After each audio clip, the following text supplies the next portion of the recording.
remember, when you begin to move data, if you move it correctly, it will not affect the formulas.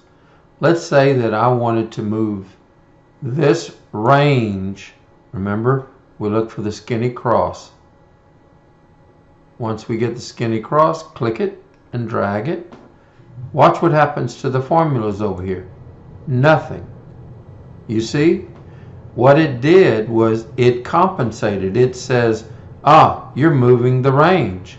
So instead of the B4 colon, to E4, it's dropped it down to here and says, okay, I'm still adding these numbers together. And there's the total. You have not changed the totals at all. You can go in here and change that to, and watch what happens to the 174,000. You see? It didn't affect the location of the formula. The formula stayed there and still tracked the data there. So if you decide to move that around, just remember, the formulas are going to stay the same as long as you don't do anything to this one. I could come over here and move it over here. You see? Still never affected that.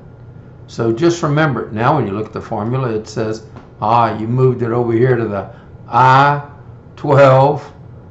So just remember, when you're moving data in a range and you choose the little skinny cross, wherever that formula has set up the numbers, it will track the numbers and say, I'll change the formula because you keep changing the range.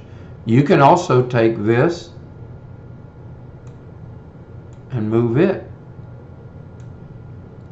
And what did it have, the little pound sign? That's just because it's not wide enough. See? It didn't change the numbers. That's how you move data.